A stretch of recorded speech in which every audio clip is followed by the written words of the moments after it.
Today, we've received bad news from Nairobi, where Murkomen allied goons and who are wielding pangas and other crude weapons, they reportedly blocked the Thika superhighway near Motenzuma and later at Makenji Kabati, and they were demanding money from motorists who were using the roads.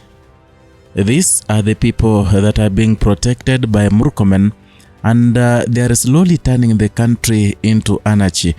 And remember, ladies and gentlemen, even Haiti, I want to tell you today, it started like this, whereby goons were being tolerated a little. Goons started like this, and later on Haiti became ungovernable.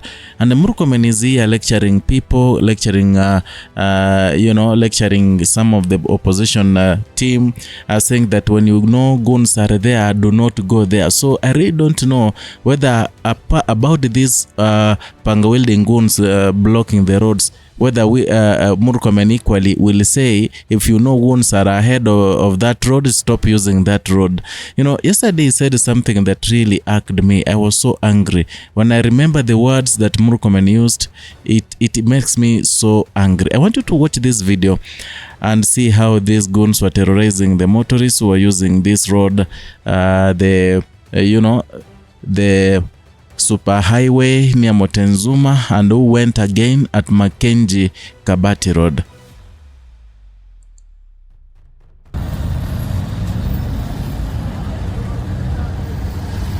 Montezuma Kabati, goons wameblock kujia hapa, wanaitisha watu pesa hapa Montezuma Kabati.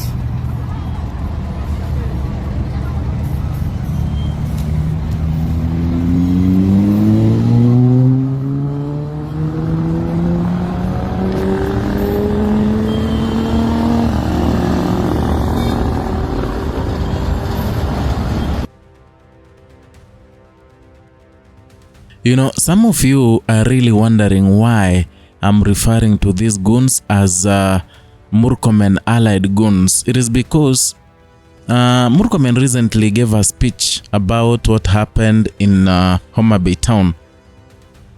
He talked about the goons who were in Homa Bay, who really caused harm, who caused terror on Linda Mwananchi. People lost lives, people were injured, others were stabbed, others were...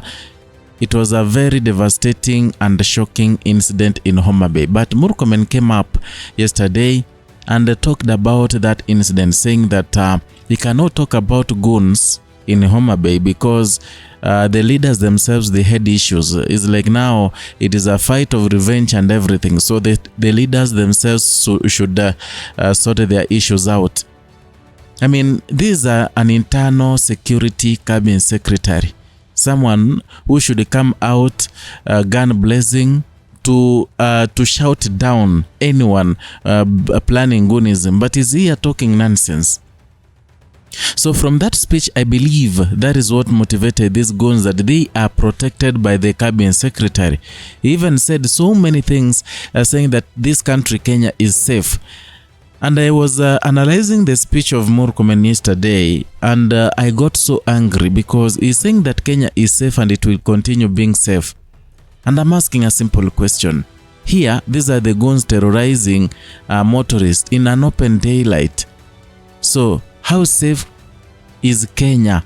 How safe are we as Kenyans? That is the question I'm asking, because that's exactly what Murkomen said yesterday. The same Murkomen even went further, spewing rubbish, saying that the Linda Mwananchi team who went to Homa Bay, they had been told that goons are being mobilized by some of the leaders, and instead of putting to a stop that rally, they still went there. So why did they go there yet goons have been deployed there? They could have gone to a different place to campaign. That is someone who is the cabinet secretary, internal security, who is reasoning the same way as a toddler can reason. Not even a toddler. I don't know. But I've come to realize that Murkomen is another careless man. A very careless man, because the statements you get out of your mouth can make you or can ruin you. And in this case, they are ruining him together with William Samoei Ruto, because this is his spanner boy.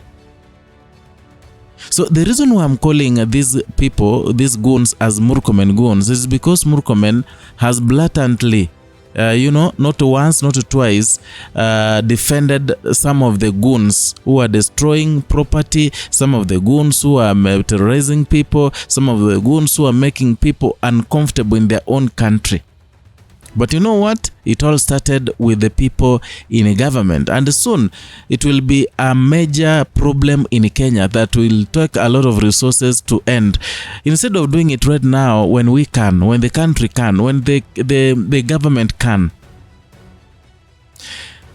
In fact, Murkomen, again, he said something that got me thinking yesterday. He said that about Goonism, it is James Orengo who went to Homa Bay with 100 goons. In fact, he said that 100 goons who were wielding pangas and other crude weapons, they were stopped and arrested in Nairobi on their way to Homa Bay. And I'm asking a question. If these people were arrested, where are they right now? Because no one has been arrested that is linked to James Orengo and Babu Wino. So they are trying to use a reverse psychology to turn things around, either politically or something, but they do not want to point out that Kenya is going to the dogs because Goonism has been rampant in Kenya. So whatever Murkomen said yesterday, it was kinda giving the goons the morale to work hard and terrorize people more. I want you to listen to what this man called Kipchumba Murkomen said. Hii kitu ya Zayote you expect it. Nimeona watu ati Murkomen has not talked about goons. Has not talked about goons. If this goons was a problem of common mwananchi, I could say it. Lakini these politicians 0.0001%, they want to make us to leave the work we are doing to only talk about goons. Please stop that conversation. The IG is doing his job. PS is doing his job. I'm doing my job. Kenya is safe. For politicians, mwende muitane kwa bunge, pigane ngumi kwa hapo, msilete kukucha kupigana na wananchi kwa sehemu hii, ati ndio mcreate crisis na kusema ati Murkomen sijui IG must resign.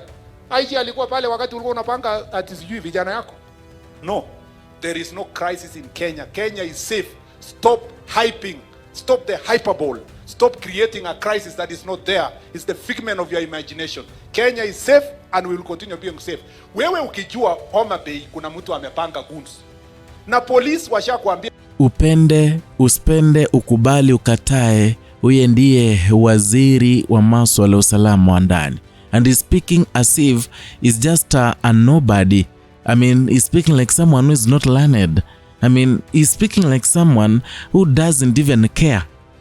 Because if he cared enough, at least he could have said something. And remember, when the incident happened in Homa Bay, this Murkomen never said a word. He never even questioned the intention of those people who did that, to mobilize the goons. So there's nothing like that. So as far as you are singing two-term, as far as you are not in one term, whatever you do, whatever wrong, it can be washed clean. Yeah. And it has happened before. But what I'm so concerned with is that now we are losing it as a country.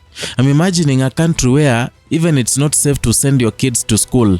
A country where even kids cannot go to school on their own because there are goons outside there who are ready to rape those young ladies who are ready to do anything to these young people. It's gonna be so difficult.